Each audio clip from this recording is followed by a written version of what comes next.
बिस्मिल्लाहिर्रहमानिर्रहीम। अस्सलाम वालेकुम। वेलकम टू खाना और सजाना विद अतीका। उम्मीद करती हूँ कि आप सब लोग बिल्कुल खैरियत से होंगे। अल्लाह ताला आपको हमेशा खुश रखे और आपकी दुआओं को कबूल व मंजूर फरमाए। तो चलते हैं आज की रेसिपी की तरफ। बहुत ही मज़ेदार, बिल्कुल बग़ैर किसी क्रैक के मलाई की तरह के नरम कोफ्ते आज हम बनाने के लिए जा रहे हैं। जी तो चलें हम मटन कोफ्ता तैयार करते हैं। तो जल्दी से इनके इंग्रेडिएंट्स देख लेते हैं। मैंने यहाँ पर आधा किलो के करीब कीमा लिया है। मटन का कीमा मैंने लिया है। आप चाहें तो आप बीफ से भी इसको तैयार कर सकते हैं। जो मसाले हमने कोफ्तों के अंदर ऐड करने हैं सबसे पहले हम वो देख लेते हैं। हाफ़ टी स्पून के करीब रेड चिली पाउडर इसमें जाएगा, हाफ़ टी स्पून के करीब नमक, हाफ़ टी स्पून के करीब गरम मसाला पाउडर, हाफ़ टी स्पून के करीब भी हम इसके अंदर सूखा धनिया पाउडर ऐड करेंगे। 1 टीस्पून के करीब मैं लहसुन अदरक का पेस्ट इसके अंदर ऐड करूँगी। 1 अदद अंडा इसमें जाएगा और इसके अलावा मैंने यहाँ पर ये बेसन लिया है। 2 टेबलस्पून के करीब ये बेसन है। इसको मैंने तवे पर हल्का सा भून लिया है। बेसन की जगह आप भुने हुए काले चनों का इस्तेमाल भी कर सकते हैं। उनके छिलके आप उतारें और उनको चॉपर कर लें और चॉपर कर कर आप वो भी इस्तेमाल कर सकते हैं। मेरे पास वो नहीं थे इसलिए मैंने बेसन लिया है। बेसन को आपने तवे पर बहुत ज़्यादा ब्राउन नहीं करना।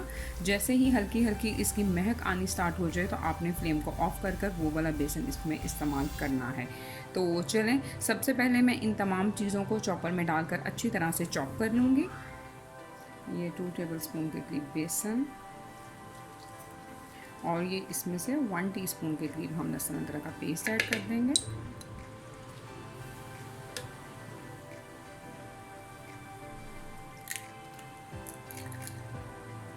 इन तमाम चीज़ों को हम अच्छी तरह से चॉप कर लेते हैं। जी तो सारी चीज़ों को मैंने अच्छी तरह से चॉप कर लिया है। अब हम इसको बाउल में निकाल लेंगे। अब हम तकरीबन 2 से 3 मिनट तक इस मसाले को हाथों की मदद से अच्छी तरह से इस तरह से मिक्स करते जाएंगे। इसको 2-3 मिनट के लिए आप अच्छी तरह से मिक्स करें। इससे ये होगा कि आपके कोफ्ते जो हैं एक तो वो टूटने नहीं पाते, दूसरे उनमें क्रैक्स नहीं आते। इसलिए आप इनको 2 से 3 मिनट तक अच्छी तरह से मिक्स कर लें। नमक और मिर्च मैंने इसमें थोड़ी मुनासिब ही रखी है क्योंकि हमने मसाले में भी ऐड करनी थी, लेकिन अगर आप थोड़ी स्पाइसी करना चाहते हैं तो आप इसके अंदर मज़ीद भी ऐड कर सकते हैं। ये मैंने 2 से 3 मिनट तक इसको अच्छी तरह से मिक्स कर लिया है। अब हम हाथों के ऊपर हल्का सा पानी लगाएंगे और इस तरह से इसकी कोफ्ते तैयार कर लेंगे। बॉल बनाने से पहले आप इस तरह से 2-3 दफ़ा इसको ज़ोर से अच्छी तरह हाथों में लेकर प्रेस करें। इस तरह से प्रेस कर दें और उसके बाद हम इसकी बॉल तैयार कर लेंगे। ये देखें किसी किस्म का कोई भी क्रैक जो है वो इस कोफ्ते के अंदर नहीं है और बहुत ही सॉफ्ट है, बिल्कुल नहीं टूटेंगे। इसी तरह से हम बाकी के सारे कोफ्ते जो हैं उनको भी तैयार कर लेंगे।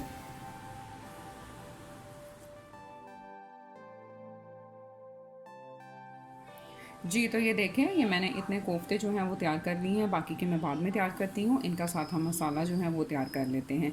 अगर आपने कोफ्तों को फ्रीज़ करना है, कोफ्तों को बनाकर इसी तरह से किसी प्लेट के अंदर या ट्रे के अंदर आकर आप इसको फ्रीज़र में रख दें। जब वो फ्रीज़ हो जाए तो इनको निकालें और जिपलॉक बैग के अंदर डालकर आप इनको 2 से 3 हफ्तों के लिए ईज़िली फ्रीज़ कर सकते हैं। यानी आप महीना भी अगर इनको कर लें तो ये बिल्कुल भी ख़राब नहीं होंगे, बिल्कुल आसानी से बहुत अच्छे से ये तैयार होंगे। तो चलें अब इनका मसाला तैयार कर लेते हैं। जी तो कोफ्तों का मसाला तैयार करने के लिए मैंने यहाँ पर 1/4 कप के करीब ऑयल इसमें ऐड किया है और मैं इसके अंदर 3 मीडियम साइज़ के प्याज मैंने लिए थे और उनको मैंने ये थोड़ा मोटा मोटा काट लिया है। इसको अब हम लाइट गोल्डन ब्राउन कर लेंगे।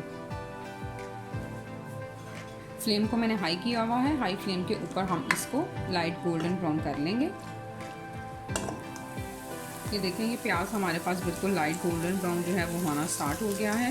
बस 1 मिनट तक मैं इसको और फ्राई कर लूँगी इसके अंदर और फिर हम फ्लेम को ऑफ़ कर देंगे। मैंने यहाँ पर ये देखें ये ब्लेंडर के अंदर 2 मीडियम साइज़ के टमाटर डाले हैं और इसके अंदर आधा ग्लास के करीब पानी ऐड किया है। जैसे ही ये प्याज ब्राउन हो जाएगा फ्लेम को मैं ऑफ़ कर दूँगी और 5 मिनट तक इसको रूम टेम्परेचर पर ठंडा कर कर इसको भी हम ब्लेंडर के अंदर ऐड कर कर इन दोनों चीज़ों को अच्छी तरह से ब्लेंड कर लेंगे।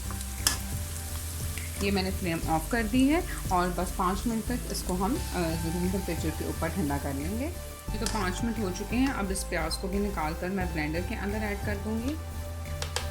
इस मिक्सचर को अब हम अच्छी तरह से ब्लेंड कर लेते हैं। जी तो मसाले को मैंने अच्छी तरह से ब्लेंड कर लिया है। अब हम इसको वापस इसमें डाल देंगे। फ्लेम मैंने ऑन कर दी है और फ्लेम को मैंने हाई ही रखा है। मैं थोड़ा सा इसके अंदर पानी ऐड कर कर इसके अंदर डालूँगी।